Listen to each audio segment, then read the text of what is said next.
Nous allons parler d'une histoire tragique, une histoire qui a duré quelques semaines en juin 1940, mais qui est restée dans les mémoires familiales. Il s'agit de l'exode de la population de Paris et de la population de France dans les journées de juin 1940. L'idée de cette exposition, c'est de présenter en quoi, comment, ce qui a fait que les Parisiens ont dû quitter si brutalement leur ville. En nous basant sur les travaux de ma co-commissaire, Anna Diamond, nous avons voulu montrer que la population parisienne a bel et bien été préparée à une guerre, mais qui n'a pas été celle qui a été subie par les Parisiens.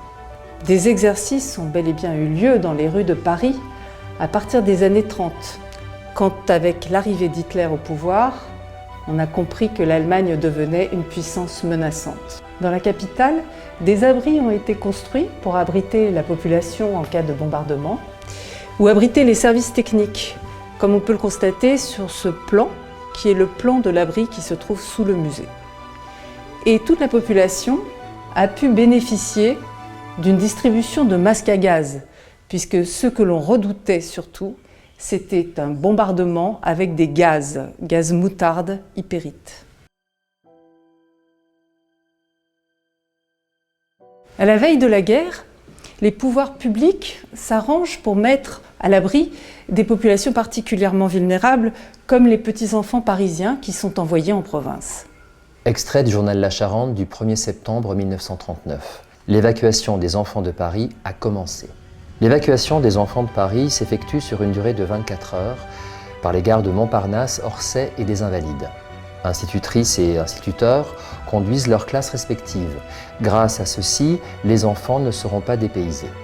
On a demandé aux parents de munir les petits d'un trousseau, d'une couverture de laine et de vivres pour 2 jours. Les écoles ont pourvu chaque enfant d'une plaque d'identité. Ceux qui ont été inscrits trop tard portent une bande de calicot cousue sur leurs vêtements, sur laquelle figurent leur nom et leur adresse. Le 3 septembre 1939, suite à l'invasion de la Pologne par les Allemands, la France et l'Angleterre déclarent la guerre à l'Allemagne. Pendant 8 mois, il ne se passe pas grand-chose. Le front reste stable, peu d'engagement. Et puis, le 10 mai 1940, les Allemands attaquent. Ils attaquent par la Belgique, ils attaquent par la Hollande, par le Luxembourg, et font une percée très importante au niveau de Sedan, là où on ne les attendait pas. À partir de ce moment-là, c'est la panique.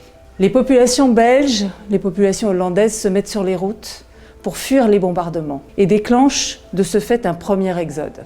Ils arrivent vers le 14 mai en France et à Paris. Mais les Allemands continuent et continuent jusqu'à la mer, coupant les troupes alliées en 2.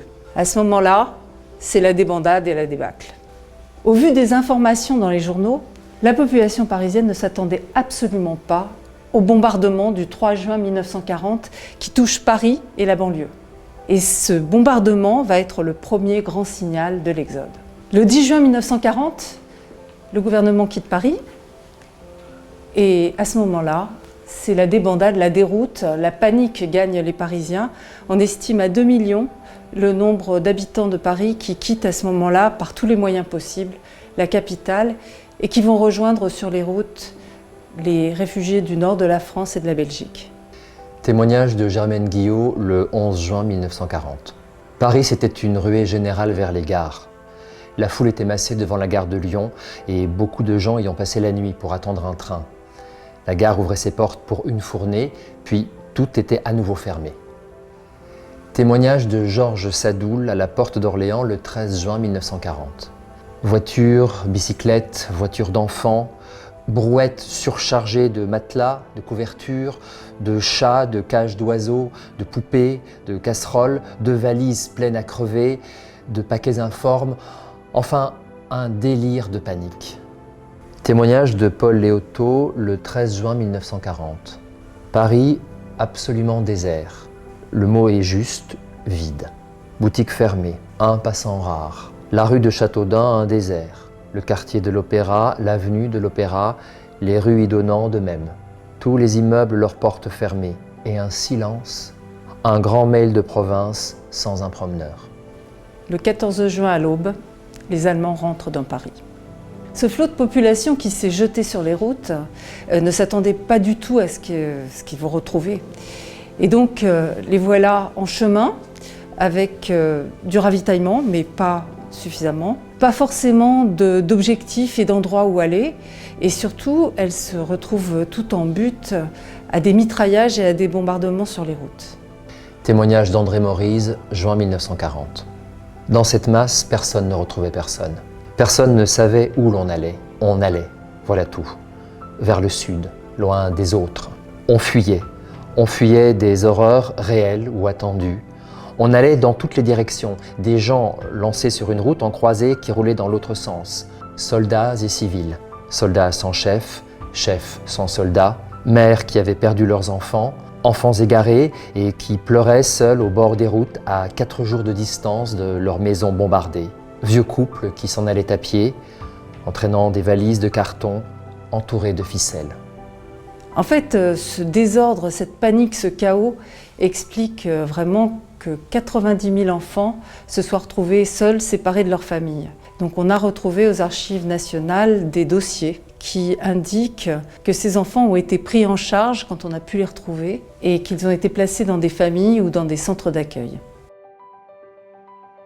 Nous avons l'exemple de Jean Moulin, qui est alors préfet d'Eure-et-Loir et qui se trouve à Chartres, et qui raconte dans son journal combien sa ville a été désertée par les habitants et soudain submergée par le flot des réfugiés.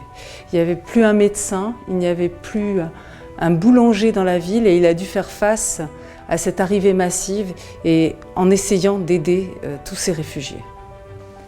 Le flot des réfugiés va commencer à se stabiliser lorsque le nouveau chef du gouvernement, président du Conseil, Philippe Pétain, va annoncer qu'il demande l'armistice. Il s'agit de faire en sorte de ne pas avoir de capitulation de l'armée, mais de proposer une solution politique. La plupart des Français sont extrêmement soulagés d'entendre que les combats vont s'arrêter, mais ça n'est pas le cas de tout le monde. Témoignage de Germaine Tillon. Nous nous attendions à tout, sauf à une demande d'armistice. Pour moi, le choc a été si grand que je suis sorti dans la rue pour vomir. Ils ne sont pas très nombreux ceux qui prennent la mesure de ce que signifie l'arrivée des Allemands. Parmi eux, Charles de Gaulle, un général qui décide de partir à Londres et de rallier le plus possible de Français autour de lui. Les Parisiens vont donc tenter de rentrer chez eux au cours de l'été 1940, mais la situation va être très compliquée du fait des conditions de l'armistice. Le pays est morcelé, une ligne coupe la zone sud et la zone nord et ils seront en butte à de nombreux tracas et à de nombreux contrôles avant de pouvoir rentrer chez eux. Et pour ce qui est des Juifs, la situation est encore plus pénible. Le 27 septembre 1940. En vertu des pleins pouvoirs qui m'ont été conférés par le Führer et Obersturmbefehlshaber der Wehrmacht, je décrète ce qui suit. Article 1. Sont reconnus comme juifs ceux qui appartiennent ou appartenaient à la religion juive ou qui ont plus de 2 grands-parents, grands-pères et grands-mères juifs. Sont considérés comme juifs les grands-parents qui appartiennent ou appartenaient à la religion juive. Article 2. Il est interdit aux juifs qui ont fui la zone occupée d'y retourner. Pour le commandant en chef de l'armée, le chef de l'administration militaire en France. Les Parisiens ne vont pas du tout retrouver la ville qu'ils avaient quittée.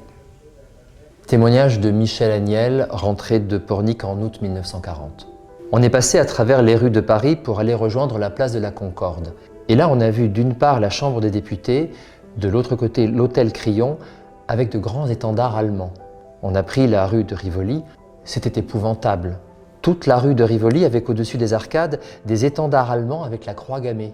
Il n'y avait plus de voitures, que quelques taxis et des voitures allemandes avec des officiers habillés en kaki qui faisaient le salut hitlérien. On s'est aperçu qu'il y avait des Allemands partout, qu'ils avaient le droit de rentrer partout. Il y avait une occupation très pesante, très journalière, très quotidienne, que ce soit dans les bistrots, dans les rues, dans les musées. Finalement, on n'était plus chez nous. À Paris, les Allemands se sont installés. Les services administratifs fonctionnent cependant. Et certains d'entre eux vont être chargés de récupérer tous ces enfants qui ont été perdus. Grâce à des journaux, grâce à des émissions à la radio, Ces 90 000 enfants vont retrouver petit à petit leur famille. Lettre de Madame D, de la Garenne, au Secrétariat général à la famille et à la santé, Bureau de l'enfance, le 10 février 1941. Messieurs, ayant pris vendredi dernier, 7 février à 19h30, Radio Toulouse, j'ai entendu le speaker de ce poste faire un appel en faveur des enfants perdus au cours de l'exode de juin dernier. Entre autres, un bébé de 3 ans prénommé Paul, qui se trouve actuellement dans le département du Cher. Ce bébé est resté très longtemps sans parler, mais maintenant dit que sa maman a été brûlée et son papa mis dans un trou avec des fleurs dessus. Étant un ménage sans enfants, nous venons vous demander, ne pouvant nous-mêmes correspondre avec la zone libre, s'il serait possible par votre entremise d'avoir l'adresse de cet enfant, n'ayant pu savoir s'il se trouvait dans un hôpital ou chez des particuliers, car nous serions très heureux de pouvoir lui venir en aide, soit en argent, soit en vêtements. Dans l'attente de votre réponse, je vous prie de croire, messieurs, en nos sentiments les plus distingués. Ces événements ont eu des répercussions immédiatement au Royaume-Uni. Les Anglais ont vu tout ce qu'il ne fallait pas faire. Ils ont vu les Français sur les routes, ils ont vu le chaos, ils ont vu la désorganisation, la panique, et puis finalement une société qui s'est totalement effondrée, des institutions démocratiques qui n'ont pas tenu. Alors ces événements, qui n'ont duré finalement que quelques semaines en juin 1940, ont été recouverts dans les mémoires des Français par les longues années d'occupation qu'ils ont eu à subir. Mais ils sont restés bien ancrés dans les mémoires des familles.